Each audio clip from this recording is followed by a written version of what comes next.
tema da mensagem é a inteligência de Jesus. A inteligência de Jesus. Jesus, ele é a própria sabedoria de Provérbios capítulo 8.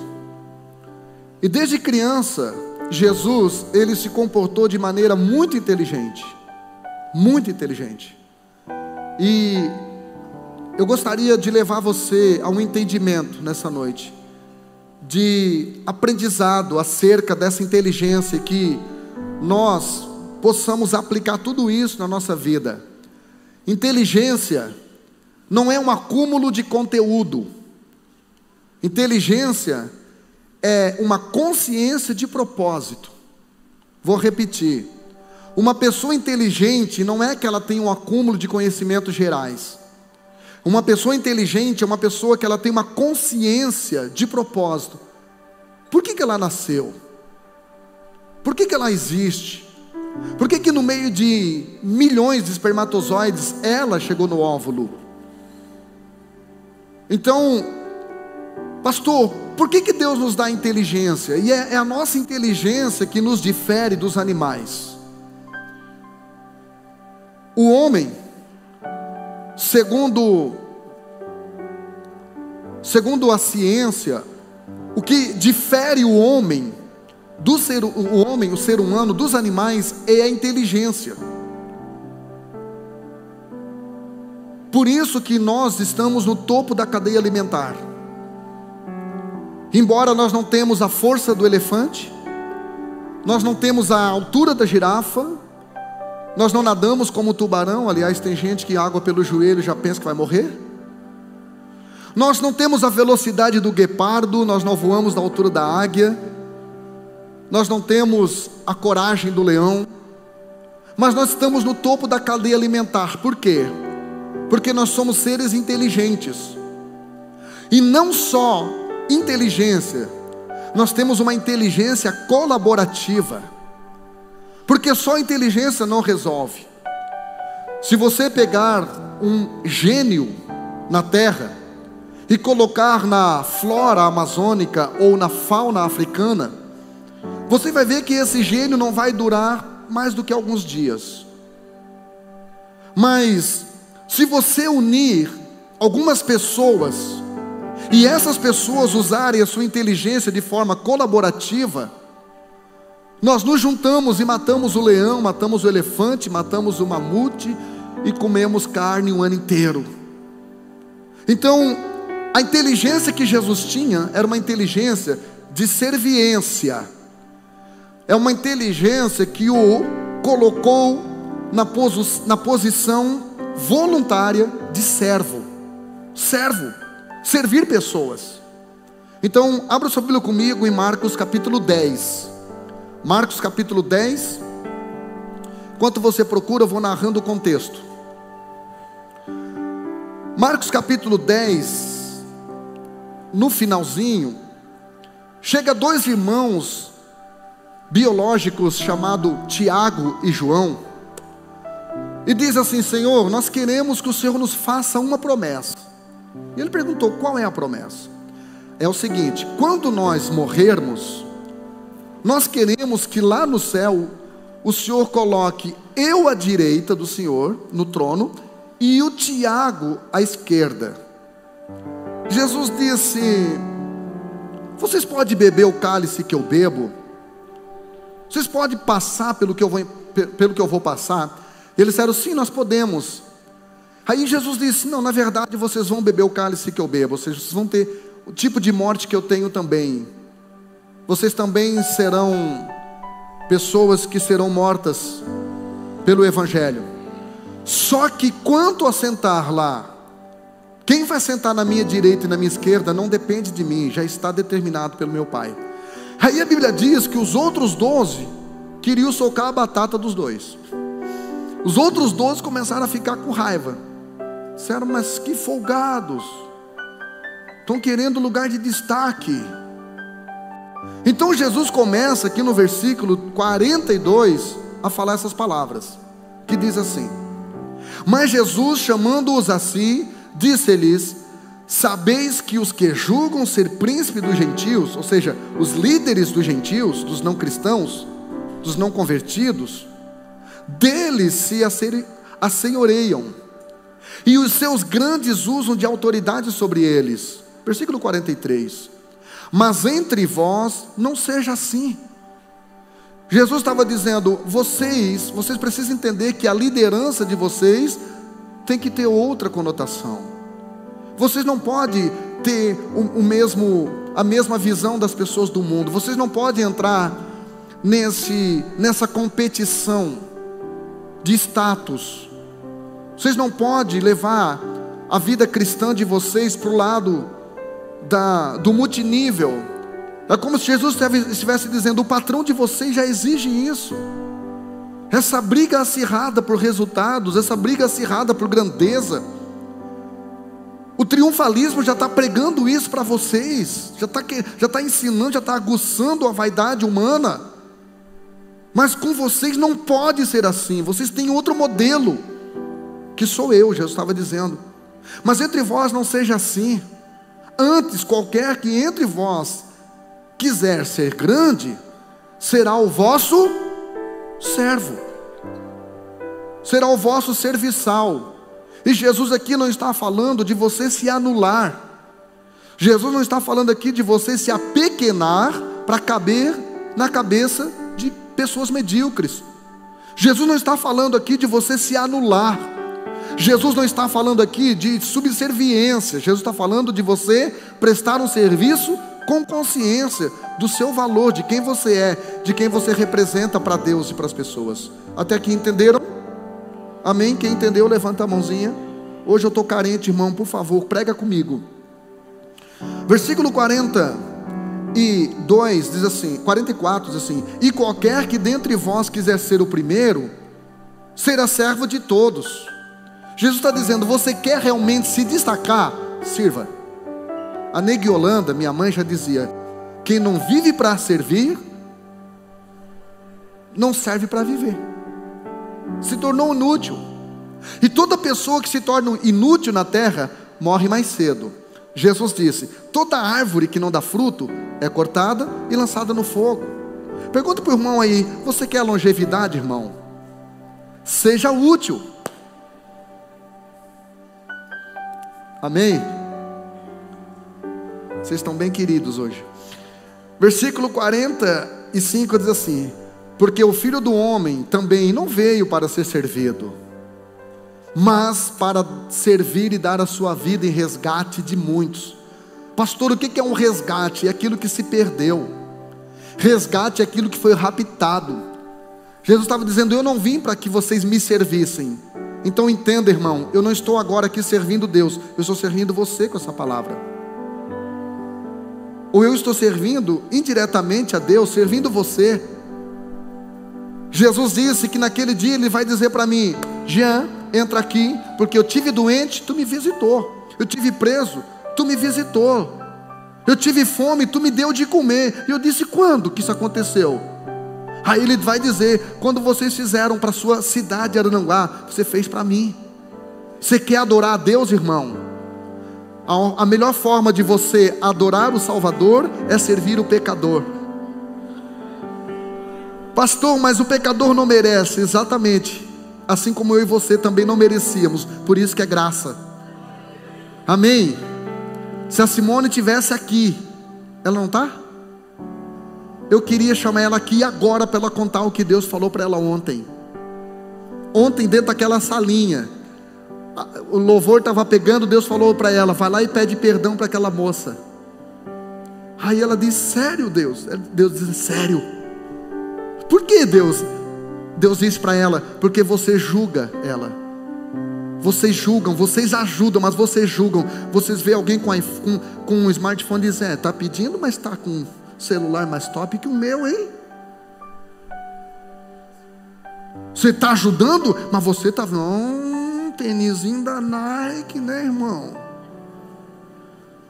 E aí é tudo que o diabo quer, gente, que a gente faça algo tremendo e não receba galardão. Jesus estava ensinando aqui um princípio tremendo para eles, porque Jesus era inteligente. Quantas pessoas inteligentes nós temos aqui? Inteligentes.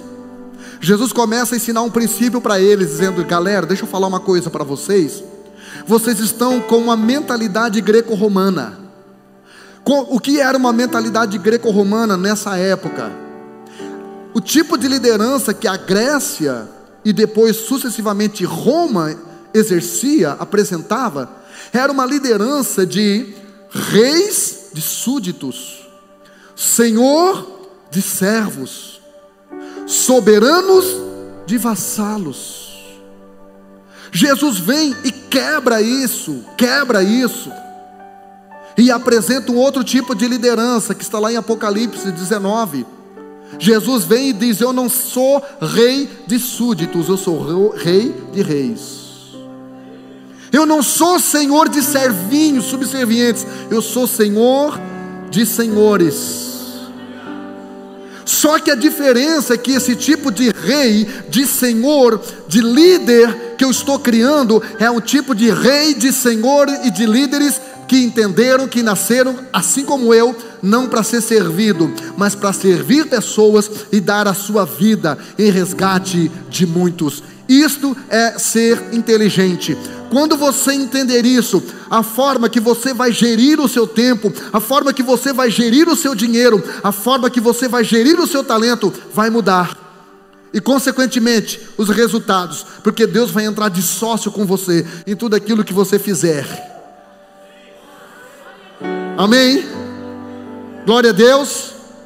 Então aí, quando você lê o capítulo 1 do Evangelho de Marcos, você começa a entender isto em Jesus. O próprio Evangelho de Marcos já apresenta Jesus diferente dos outros 3 evangelhos sinóticos. Pastor, o que é um evangelho sinótico? É um evangelho que se completa, se completa. Mateus, Lucas e João se completam, assim como Marcos. Só que Marcos apresenta Jesus de uma outra configuração. Exemplo: Mateus apresenta Jesus como rei, porque Mateus está escrevendo para os judeus, e os judeus estavam esperando um rei. Os judeus estavam precisando de um rei diferente dos Césares, um rei que fosse diferente. Aí vem Mateus e apresenta Jesus como rei. É por isso que só Mateus fala do evangelho do reino, o evangelho do reino de Deus e o evangelho do reino dos céus. Lucas apresenta Jesus como homem, porque Lucas escreve para os gregos, e os gregos não precisavam de um rei, porque o império grego já havia passado, agora é o império romano, e eles não precisavam de um rei, eles precisavam de um homem, porque o que imperava na Grécia era o helenismo, era a filosofia. Todavia, João vem e apresenta Jesus como Deus, porque João escreve para a igreja, e a igreja, ela foi criada para adorar o Salvador. Ela foi criada para ter um Deus, para servir a Deus, para adorar a Deus. Amém? Só que Marcos não apresenta Jesus como rei, não apresenta Jesus como homem, também não apresenta Jesus como Deus. Marcos escreve para os romanos, e romanos não aceitariam mais um Deus, porque eles já tinham sua mitologia. Os romanos não aceitariam mais um rei, porque eles já tinham César. Eles não aceitariam mais um homem perfeito. O que os romanos queriam, por serem os dominadores da época, o que eles queriam era servos. E Marcos vem e apresenta Jesus como servo, porque escreve para os romanos. Quando você entende isso, você começa a entender a linguagem desse evangelho, e eu vou dar uma passeada por ela, e eu espero que você me acompanhe e glorifique a Deus, dando glória a Deus misturado com aleluia. Marcos capítulo 1 versículo 7, Angélica, se puder colocar. Há aqui um princípio de inteligência de Jesus muito forte, um princípio comportamental de inteligência por parte de Jesus muito intenso. Marcos capítulo 1 versículo 7 diz: Ele quem? João Batista. Ele dizia ao povo: depois de mim vem alguém que é mais importante do que eu, do qual eu não sou digno de, abaixando, desatar a correia das sandálias. Gente, quem era João? Quando você lê o Evangelho de Lucas, capítulo 7, versículo 28, Jesus descreve João como, dentre os nascidos de mulher, o maior profeta. O maior profeta. E esse grande profeta, ele fala de Jesus dessa forma. Pastor, o que isso tem a ver com inteligência? Em primeiro lugar, pessoas inteligentes respeitam pessoas influentes. João Batista não era qualquer um. João Batista exercia influência na época sobre aquilo que ele dizia. Aquilo que ele falava tinha peso. Tinha peso. Aquilo que João Batista falava decretava sentença, porque o povo o tinha como profeta, o povo tinha o respeito. E a primeira coisa que eu quero que você entenda é uma pergunta: o que as pessoas influentes estão falando acerca de você? O que as pessoas influentes estão falando acerca de você? Se perguntarem ao pastor Jean, o que você diz sobre o fulano? O que você diz sobre a fulana? O que você acha que eu vou dizer? Você acha que eu vou gaguejar? Ou eu vou ter convicção e firmeza? Se perguntarem para sua esposa, como que ele é? Como que é o seu marido? Se perguntarem para o seu marido, como que ela é dentro de casa? Não é cantando. Aqui em cima nós somos todos anjos. Somos todos, fingimos que somos santos e você finge que acredita. Se perguntarem para o seu patrão, como é que o irmão é aí? Ele vai dizer o quê? Ele vai dizer que você é o melhor na empresa? Se perguntarem para os seus vizinhos, como que ele é? Se perguntarem para as pessoas que você trabalha, como é que você é lá? Se perguntarem para as pessoas que você estuda ou estudou, como que ele é? Como que ela era? Como que ela é? É mais ou menos isso, gente. Pessoas inteligentes se preocupam com a opinião pública. Você já viu aquele grupinho? Pastor, não estou nem aí. O que vem de baixo? Pessoas que falam isso geralmente vivem frustradas, decepcionadas e magoadinhas com pessoas que estão falando dela. Diga comigo, o que vem de baixo? Não, só as mulheres. O que vem de baixo só não atinge os homens. Quem está debaixo do que vem de cima, se não atinge. Se eu e você não estivermos debaixo de um propósito, Deus tira de nós a proteção. As pessoas influentes irão te promover ou irão te remover. Vou repetir: pessoas influentes têm o poder para te promover ou para te remover. Quem estava aqui quando o Irineu Grubert ministrou na conferência de pastores? Então, eu terminei o meu livro. O Irineu Grubert, ele foi o discipulador do Luiz Hermínio.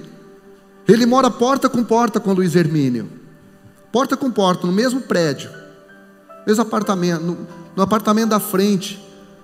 Quem aqui já ouviu falar da Heloísa Rosa? Ela que canta, não se turbe o vosso coração. Quem aqui já ouviu essa canção? É da Heloísa Rosa. O Irineu Grubert é sogro dela. Ele esteve pregando aqui. E essa semana, quando eu terminei meu livro de casais, eu mandei uma mensagem para ele. Ele me passou o contato pessoal dele. Mandei uma mensagem: oi, irmão Irineu, se você não fazer o prefácio, nem eu. Você pode fazer o prefácio do meu livro? Irmão, olha como foi subindo de nível. Comecei com o Éder, comecei com o Emerson Cordeiro, subi para o Éder de nível, e agora, aí ele mandou a resposta assim para mim: será um privilégio para mim. Tem alguma coisa errada. Pastor, o que você quer dizer com isso? Eu quero dizer que para mim, como escritor, colocar lá no livro de casais, Casais Inteligentes é o título do livro, prefácio por Irineu Grubert, vai ter um outro peso. Irmão, quando João diz assim, galera, deixa eu falar uma coisa para vocês. Lá em João capítulo 1, versículos 23 e 24, perguntaram se eu era o Cristo. Eu disse que eu não era.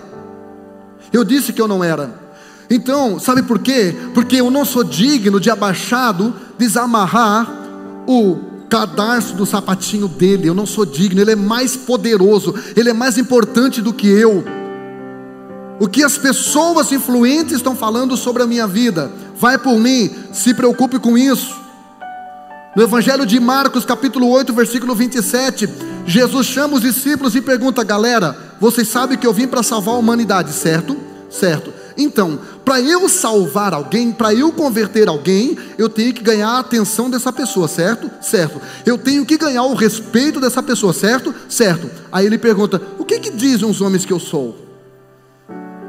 Gente, se eu quero, eu estou aqui como pastor, se eu quero influenciar a sua vida, se eu quero ser um influencer gospel na sua vida, eu preciso ganhar o seu respeito, eu preciso ganhar a sua atenção. Você consegue entender isso?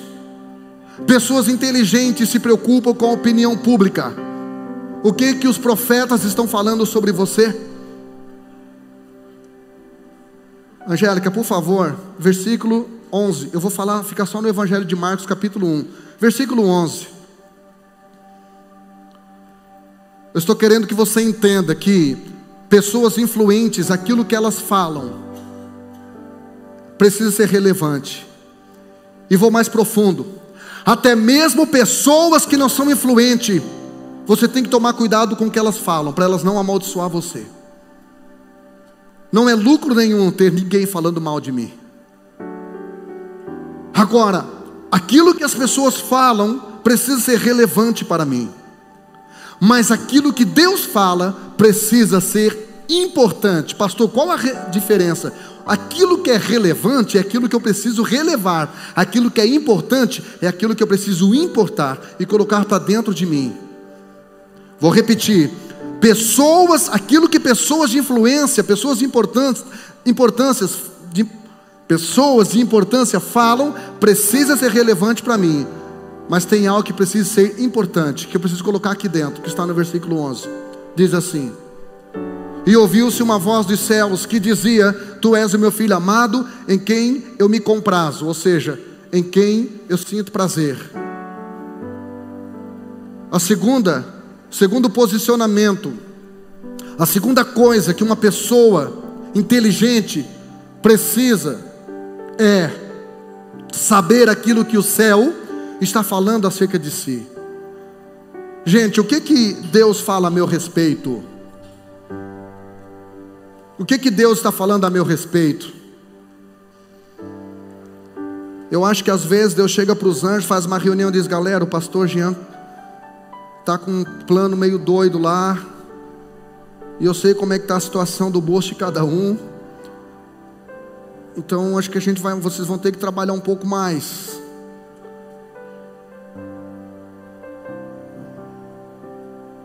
Jesus aqui, ele ouve uma voz dizendo, este é meu filho amado, eu sinto muito prazer nele. Primeira coisa, pessoas inteligentes precisam aprender a ouvir o céu. Pessoas que não aprendem a ouvir o céu vivem perturbadas com os ecos da terra. Vivem perturbadas com os ecos do inferno. Pessoas que não estão acostumadas a ouvirem o céu vivem perturbadas com boa noite, a Covid-19 está com uma nova variante. Ai, Jesus, vou morrer. Agora, uma pessoa, irmão, que está acostumada a ouvir o céu, pode ouvir o Golias zombando e dizendo, eu vou dar a tua carne para os animais. Pessoas que estão acostumadas a ouvir o céu, pode ouvir o Eliabe dizendo, como disse para o Jó, segundo o que eu tenho visto, você só está colhendo aquilo que você plantou. Jó não se preocupou. Sabe por que Jó não se preocupou? Porque eu acredito que Satanás chegou para Jó e disse, Jó, tu está com moral no céu, hein? Aí Jó pergunta: como assim, moral desse rapaz? Eu não vou... Olha, eu só vou te falar o que Deus falou de ti para te envaidecer, mas a minha vontade é nem falar. Sabe o que Deus falou de ti, Jó? Que não tem ninguém na terra nem parecido contigo, que tu é homem íntegro, desvia-se do mal.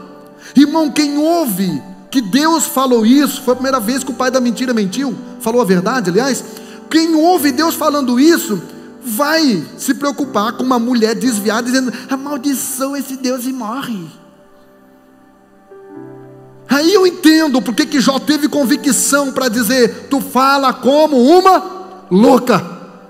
Deus me deu, Deus tomou, nu eu vim para esse mundo, e é certo que eu vou sair daqui nu também. Louvado seja o nome do Senhor. Quem ouve aquilo que o céu está sinalizando não se perturba com aquilo que a terra está murmurando.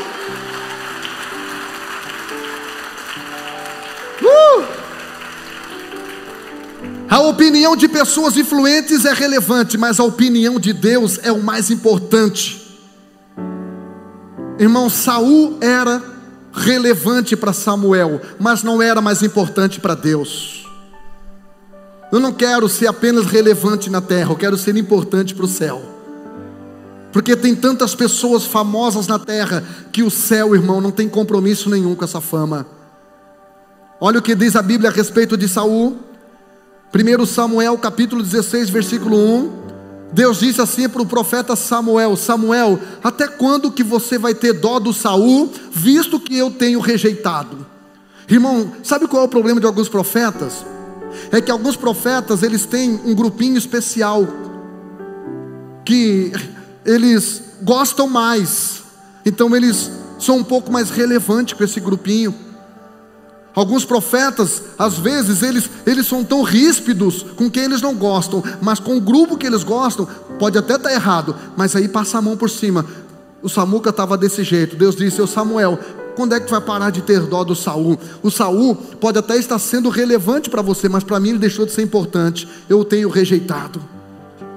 Eu não quero, irmão, ser relevante na terra e ser rejeitado pelo céu. Eu não quero ouvir a terra me aplaudindo, ouvir a terra me bajulando, me lisonjeando, e o céu me rejeitando. Eu profetizo nessa noite que você será batizado com um batismo de inteligência, e a sua importância será para aquilo que o céu vai falar para você, aquilo que o céu vai sinalizar ao seu coração. Veio uma voz do céu. Pessoas inteligentes ouvem a voz que vem do céu. Quando Paulo começa a falar da conversão dele, que aconteceu em Atos 9, mas o Paulo agora no capítulo 26, ele começa a falar, eu não me lembro se foi para o rei Agripa ou foi para o Festo, que ele começa a descrever o que aconteceu no capítulo 9. Olha que interessante o que ele fala no versículo 14, do capítulo 26, ele diz o seguinte, Paulo falando do seu encontro com Jesus, ele diz assim: eu ouvi uma voz que me falava em língua hebraica. Paulo está dizendo, ele falou em hebraico comigo. Diga para o irmão do lado: e você sabe por que Jesus falou em hebraico? Olha que revelamento, irmãos. Olha que revelamento, desceu quentinho agora esse revelamento. Porque o Paulo falava hebraico. Ele falou em hebraico porque o Paulo entendia o hebraico. Amém? Quando Albert Einstein estava para morrer, as últimas palavras dele que ele falou foi: não sei o que ele falou. Sabe por que eu não sei? Porque a enfermeira que estava cuidando dele não entendia alemão. Só que se Paulo não entendesse hebraico, Deus não teria falado em hebraico. Pastor, o que você quer dizer com isso? A voz do céu que vai falar com você, vai falar na mesma linguagem que você costuma falar, vai falar no mesmo idioma que você costuma entender, irmãos. Deus é claro. Tem pessoas que: pastor, eu não sei qual é a vontade de Deus. É só orar a oração do Pai Nosso, que você já vai saber. Porque Porque a vontade de Deus, ela é clara, gente. A vontade de Deus, ela é simples. A vontade de Deus é que eu e você sejamos servos, sirvamos pessoas, amamos pessoas, sejamos educados com pessoas, sejamos leves com pessoas, sejamos leves com pessoas. A vontade de Deus é que eu marque a vida das pessoas.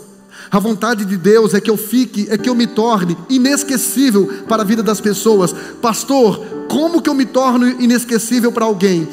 Causando um problema a essa pessoa ou resolvendo um problema para essa pessoa? Você percebe que quanto mais você tenta esquecer quem te causou problema, mais você lembra? Mas você já percebeu também que você tenta esquecer de algumas pessoas que já te ajudaram e você não consegue? Jesus aqui está falando na linguagem que Paulo entendeu.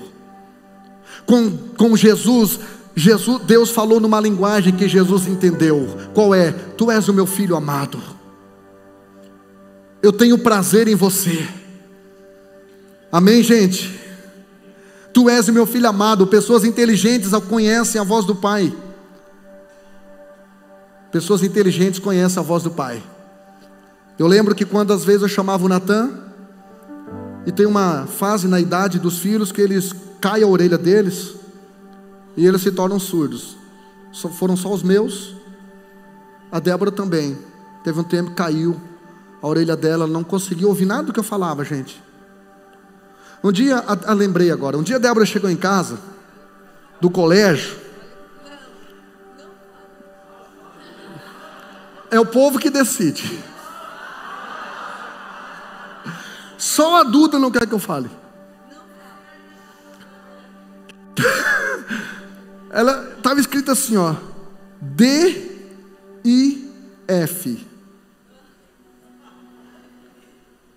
Eu já fui adolescente. O que quer dizer essa sigla? Depois, mais tarde, eu descobri que era Débora e Felipe. Aí ela olhou para mim, recebeu uma revelação e disse: Deus é fiel.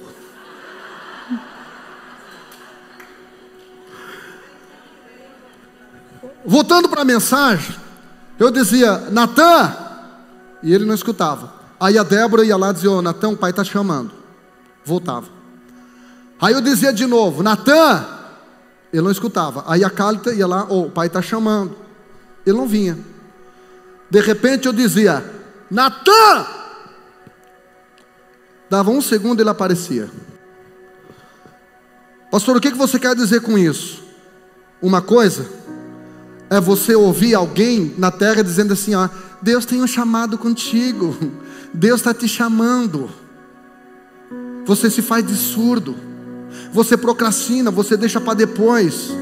Agora eu duvido você ouvir a voz do Pai falando contigo, e em menos de um segundo você não está disponível, você não entender o que Deus quer te usar, e consequentemente o que Ele quer liberar para a sua vida.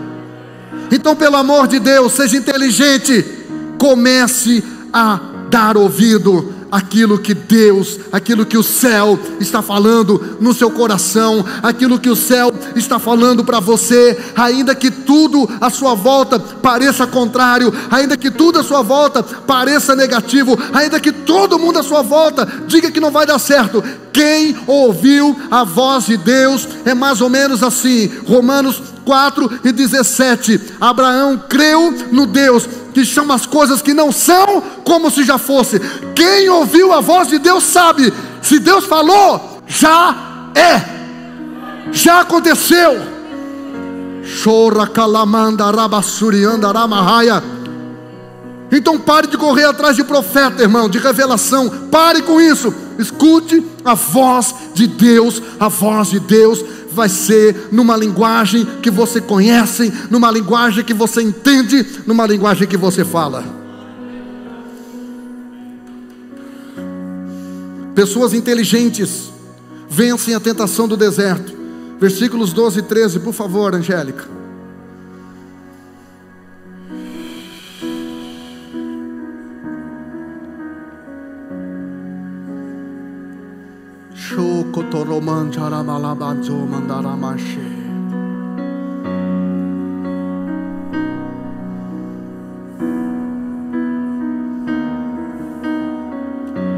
Diga, levou sobre si. Diga, levou sobre si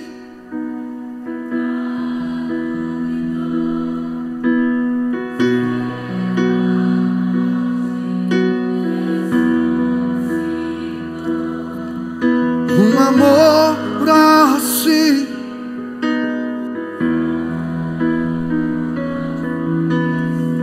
Levante a sua mão e cante no altar de adoração. Diga, no altar de adoração, seja sempre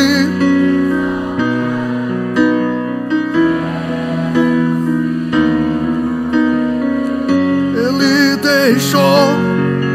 deixou a sua glória, morreu em meu lugar.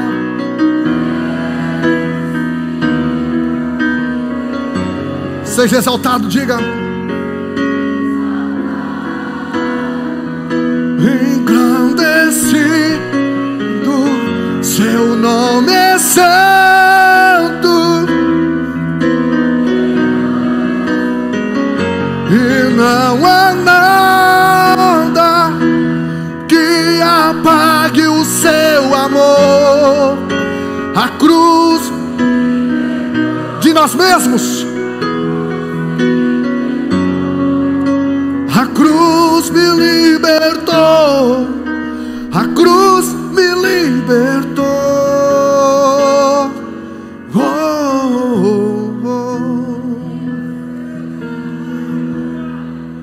Você precisa nessa noite ser liberto dessa mente que te sabota o tempo todo, que faz você ficar numa crise existencial, não sabendo quem você nasceu para ser. Você nasceu para ser Jesus.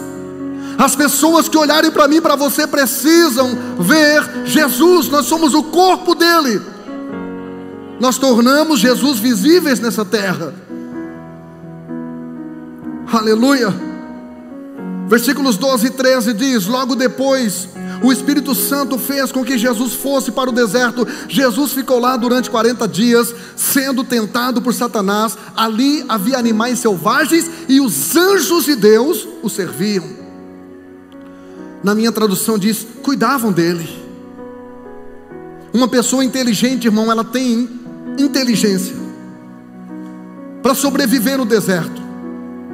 E não só sobreviver no deserto, mas também funcionar nesse deserto. E não só funcionar nesse deserto, mas também fluir nesse deserto. Porque a imaturidade faz com que a criança só se sinta feliz no playground. A imaturidade faz com que as pessoas só se sintam felizes com dinheiro no bolso, com saúde no corpo, quando não são traídas, quando não são feridas, quando não são machucadas, quando não são criticadas. Mas Jesus aqui, a Bíblia diz que o Espírito Santo conduziu ele ao deserto. O Espírito Santo conduziu para ser tentado por Satanás. Pessoas inteligentes discernem seu verdadeiro adversário. Seu verdadeiro adversário não é a sua esposa, não é o seu marido, não é o seu patrão. Seu verdadeiro adversário não é aquela pessoa lá da empresa que não foi com a tua cara. Na verdade, ela é um instrumento de Deus para moldar o teu caráter, para testar o teu nível de maturidade. O teu verdadeiro adversário, irmão, a palavra Satanás no hebraico quer dizer adversário. O teu verdadeiro adversário é Satanás. E Paulo, falando a respeito de Satanás, em 2 Coríntios capítulo 2, versículos 10 e 11, diz que nós não devemos ignorar os seus ardis. Nós não devemos ignorar, irmãos. Nós não devemos achar que o diabo mudou. Não, o diabo evoluiu.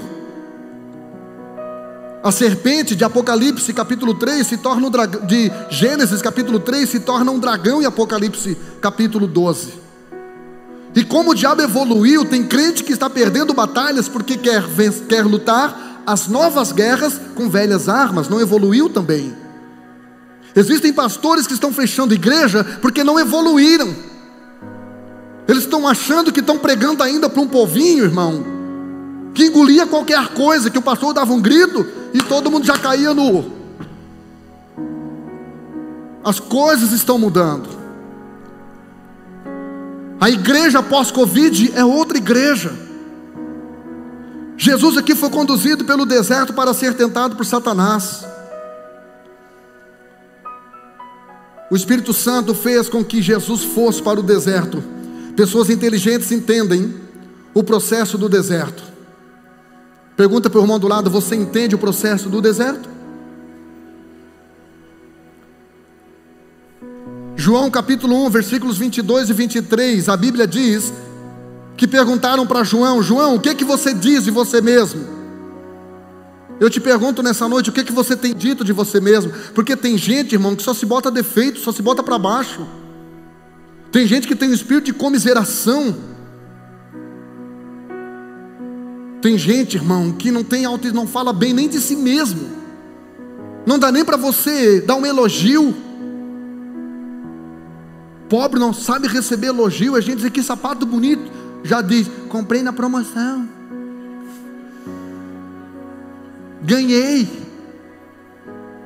Eu mesmo, irmão, qualquer coisa que falo, já digo o preço. Custou tanto.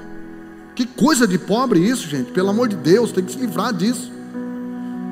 Sai para lá, espírito de Zé Pilintra, espírito de sapo gay.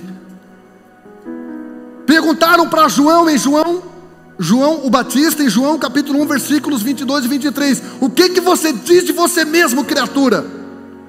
Ele disse: eu sou a voz que clama. Onde, João? Só no shopping. Pastor, eu quero ser missionário. Onde? Dubai. Quem não quer, irmão? Eu sou a voz que clama. Onde, João? No deserto. João estava dizendo: eu não sou como o profeta Elias, que só era do fogo no monte. Quando vinha a caverna, eu quero morrer. Não, João não era, irmão Tiririca, que quando estava tudo bem, Deus está me usando. Quem me viu passar na prova e não me ajudou. Mas aí quando Elias ia para a caverna, pedia para morrer, não entendia o seu chamado, só sabia ser profeta num tempo de bonança. João disse: não, eu sou o profeta que mesmo no deserto eu sou uma voz. Mesmo no deserto eu tenho uma palavra profética. Mesmo em tempo de caos eu tenho uma palavra profética. Mas os teus filhos não estão na igreja, mas eu oro todos os dias por ele, eu tenho uma palavra profética sobre a vida deles. Mas o teu marido não está na igreja, mas eu oro por ele, eu tenho uma palavra profética. Mas a tua empresa não está indo bem, mas eu tenho uma palavra profética. Mas o mundo está em crise, mas eu estou em Cristo e eu tenho uma palavra profética. Eu fluo mesmo no deserto, porque eu sei quem anda comigo.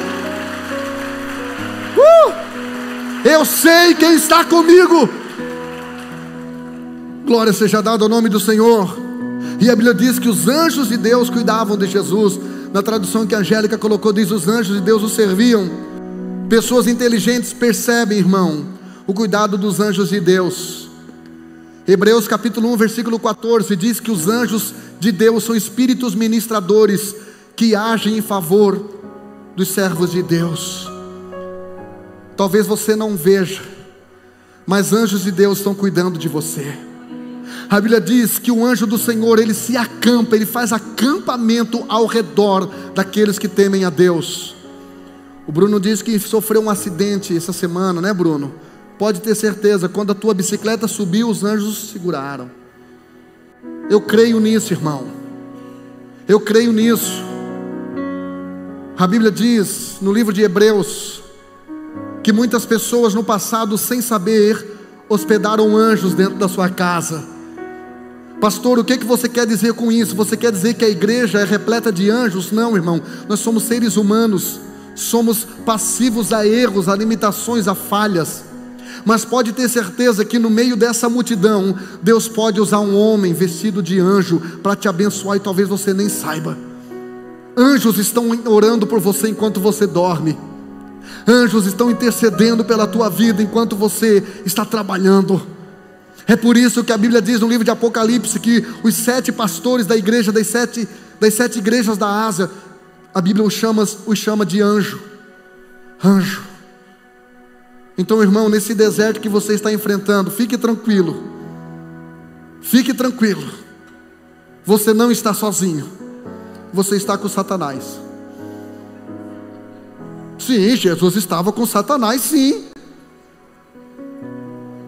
Anjo não se mete em briga de filho de Deus com o diabo.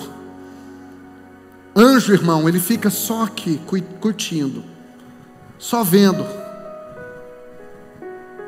Como que vai ser o seu treinamento, quantas bufetadas você leva, quantas você dá.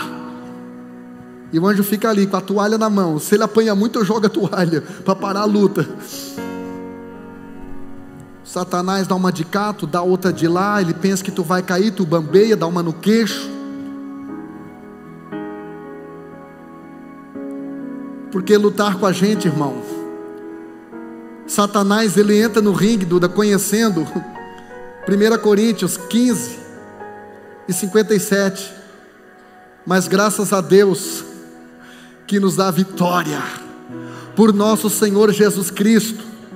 Satanás entra no ringue comigo e com você, conhecendo Romanos 8:37. Mas em todas estas coisas somos mais do que vencedores. A Bíblia ali não está dizendo que você vai vencer todos os rounds, mas está dizendo que se você pôr em prática aquilo que o teu treinador te ensinou, irmão, você vai vencer todas as lutas. Você vai vencer todas as lutas. E os anjos de Deus, eles cuidarão das suas feridas, eles cuidarão dos seus hematomas, eles cuidarão dos seus ossos quebrados, eles cuidarão de você no final dessa sua trajetória pelo deserto. Pessoas inteligentes são maduras, e elas têm maturidade e inteligência para viver o deserto, sim. Elas não envergonham Deus. Elas não falam besteira. Pastor, você já falou besteira de Deus? Eu já pensei. Muitas. Quando eu estava na crise, tinha dias que eu pensava, se ele for macho mesmo, ele desce aqui embaixo.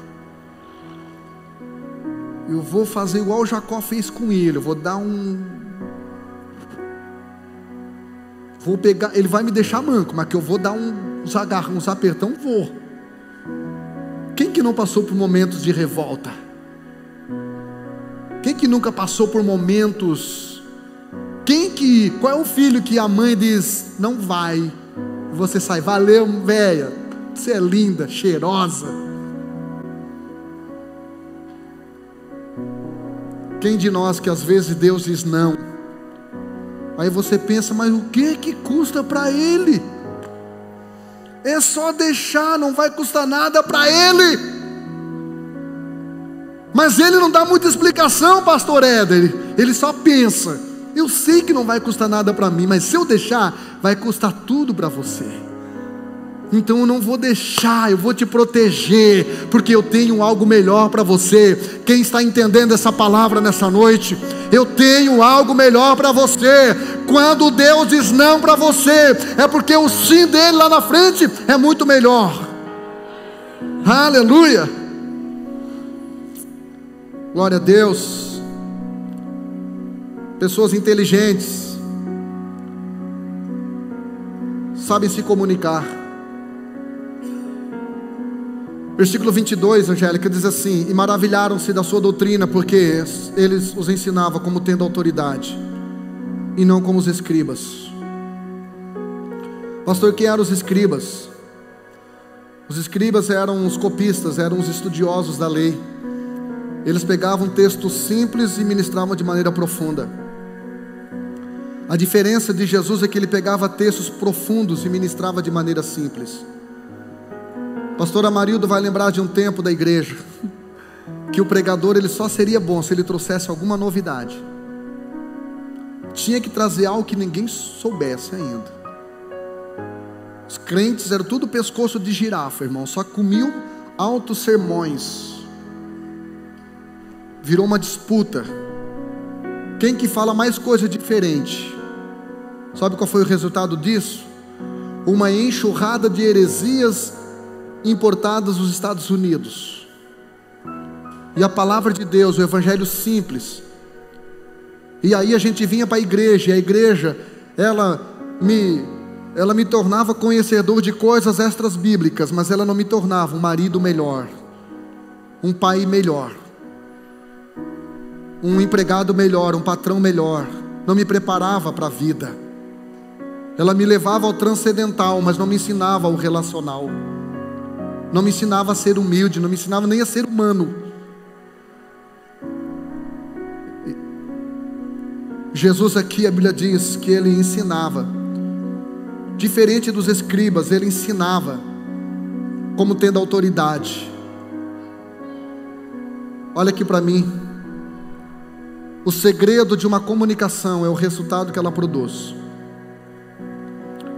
Se você está falando e as pessoas não estão te entendendo, a culpa não é delas, é sua. É que a sua linguagem não está clara. A minha linguagem, ela vai começar a ter resultado quando ela tiver algumas vezes. Primeiro, clarezas. Aquilo que eu falo tem que ser claro. Tem que ser claro, irmão. Tem que ser objetivo. Tem gente que até para orar a Deus, irmão, enrola. Fala umas palavras que Deus... Espera aí, deixa eu pegar o dicionário, que esse inefável, vou ver o que quer dizer aqui, que eu me esqueci. Deus, olha, tá, pode continuar orando, irmão. Clareza, irmão. Se comunique com clareza. Deixe bem claro aquilo que você quer, tanto quando você orar, como quando você pregar para as pessoas. Segunda coisa que uma linguagem tem que ter para ela produzir resultado, ela precisa ter firmeza. Uma verdade dita com hesitação convence menos do que uma mentira dita com convicção. Então seja firme. Quando você conversar com seu filho, seja firme. Ó, é isso aqui e deu.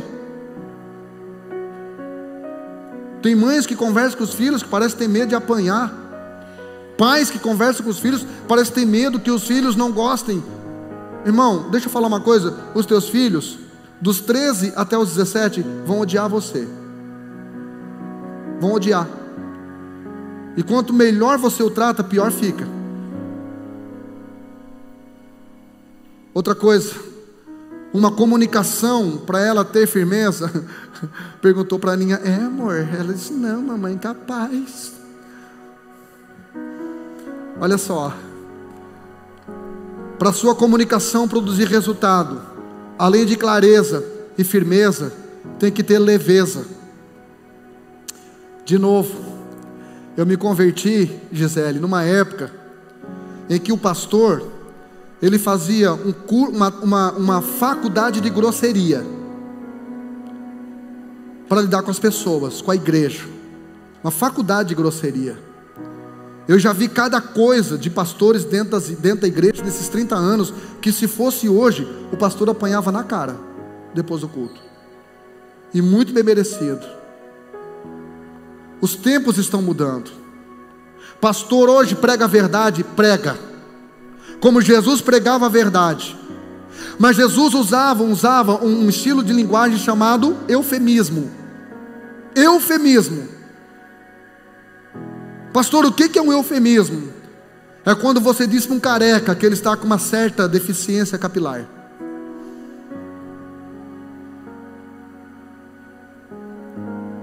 É quando você fala verdades para uma pessoa e essas verdades convencem essa pessoa de que se ela não mudar, ela vai queimar no limbo do inferno. Mas você não fala com essa linguagem.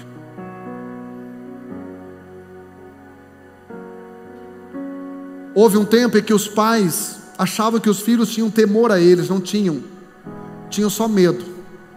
E medo eu só tenho de quem está próximo de mim. Eu não estou com medo de leão agora. Alguém aqui está com medo de cobra agora? Aqui? Medo você só tem daquilo que está perto de você e está te ameaçando. Segundo lugar, medo você só tem daquilo que é maior que você. Aí os filhos cresciam e batiam nos pais. Porque eles não tinham temor, eles tinham medo, não tinham respeito, eles tinham medo. Teve um tempo que para as pessoas não pecarem, o pastor tinha que ameaçar todo o culto. Aí tinha um culto específico. culto da imposição do medo. Isso não existe mais. Quer pecar, irmão? Peque gostoso, irmão. Mas peca. Mas peca de verdade, sabendo que você vai para o inferno. Mas a linguagem precisa ter leveza. Eu só preciso gritar com quem está longe, ou com quem não quer me ouvir. Pessoas que estão próximas, estão me respeitando, eu posso falar baixinho. Então, graças a Deus que hoje o grito na igreja não é mais sinônimo de autoridade. Graças a Deus que hoje a cara feia na igreja não é mais sinônimo de santidade. Jesus, ele falava como tendo autoridade, diferente dos escribas, porque ele falava em amor. Ele falava querendo o melhor para a pessoa. Deixa eu falar uma coisa para você. Você não precisa forçar mais ninguém a nada, irmão. Só exponha a sua vontade com clareza, com firmeza e com leveza, e deixe que essa pessoa escolha. Deixe que essa pessoa escolha. Seja inteligente. Mostre para essas pessoas as vantagens e as desvantagens das suas escolhas. Deixe isso muito claro. Isso vai ficar leve para você. Não force ninguém a caminhar com você, irmão. Porque se você forçar alguém a ter que caminhar com você, você vai ter que carregá-lo no colo. Não mendigue o amor de ninguém. Seja inteligente, se valorize. Não se anule. Se respeite. Se ame. E antes de qualquer uma dessas coisas, ame Jesus. Ame Jesus. Esse dia eu postei uma foto, e a legenda da minha a foto foi da minha esposa. E a legenda dessa foto foi: que coisa boa ser casado com uma mulher que ama outro homem. Aí depois eu esclareci: Jesus. Mas a minha legenda foi: coisa boa é ser casado com uma mulher que ama mais a Jesus do que a mim. Porque se ela não amasse mais a Jesus do que a mim, ela iria colocar um peso de responsabilidade sobre mim, de fazê-la feliz. E como ela ama mais Jesus do que a mim, ela sabe que ela já é suficientemente feliz, sem mim ou comigo. Porque nenhum homem poderia amar mais a minha esposa do que aquele que deu a sua vida por ela. Ele merece o amor 100% dela. Ele merece. E minha esposa sabe disso também, a meu respeito. Eu amo Jesus mais do que a ela. E porque eu amo Jesus mais do que a ela, eu procuro ser na vida dela a configuração de marido que está em Jesus.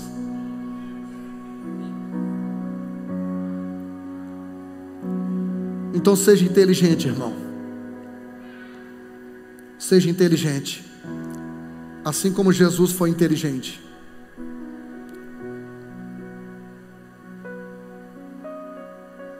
Porque ele era inteligente. Ele se tornou servo. Quando você serve alguém, você se torna indispensável para essa pessoa.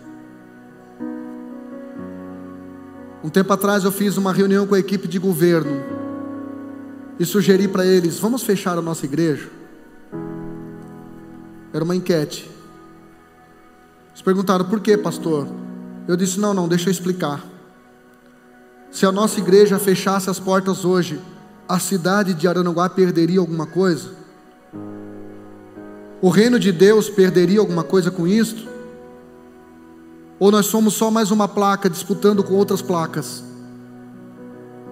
Felizes e vaidosos porque nós temos algumas coisas que outras denominações não têm, tipo um telão de LED. Deixa eu falar uma coisa para você, irmão, não se escandalize. Tem igreja que quando fecha, presta um serviço para o reino de Deus. Deus às vezes fecha algumas igrejas para salvar alguns líderes. para salvar alguns rebanhos. Porque o mais importante para Deus não é a minha performance ministerial. O mais importante para Deus é eu entender o meu propósito existencial. Eu nasci para servir, e se realmente eu quero servir, eu sirvo como cabeça, mas eu também sirvo como um membro do corpo, com o mesmo amor, com a mesma intensidade. Eu gosto do culto que a gente realiza aqui na entrega de cestas, porque eu percebo no olho deles o quanto nós, Ministério Teu Reino, nos tornamos importantes para essas pessoas, porque nós as servimos com excelência, com amor. Ontem eu conversava com uma velhinha, e ela conversava comigo e me alisava o tempo todo. Você sabe assim, você sentir como se sua mãe estivesse tocando em você, e ela alisava. E deixa eu falar um detalhe dessa velhinha: ela sempre vem, e ela não precisa de cesta básica. Ela não precisa de cesta básica. Na triagem a gente percebeu, e a gente já disse para ela: a senhora não precisa de cesta básica. Sabe o que ela disse, a velhinha? Eu só venho para o culto.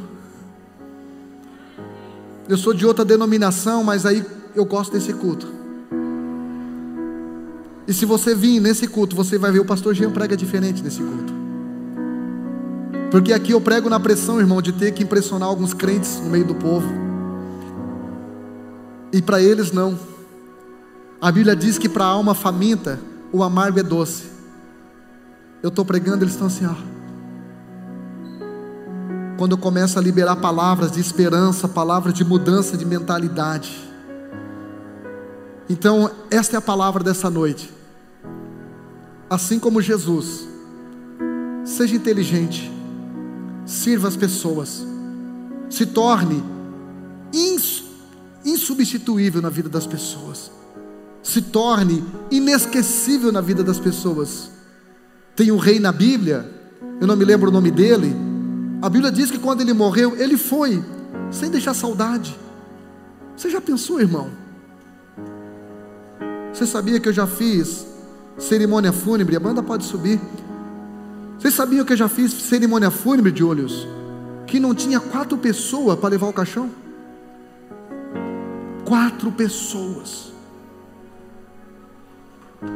Que triste. Que triste. Não é isso que Deus tem para nós. Nessa noite, nesse culto tão avivado, você vai sair daqui com uma consciência de servo. E você vai catar alguém da sua família que faz tempo que você não liga, que você não conversa, e você vai dar um presente nesse Natal. Dá um presente simples nesse Natal.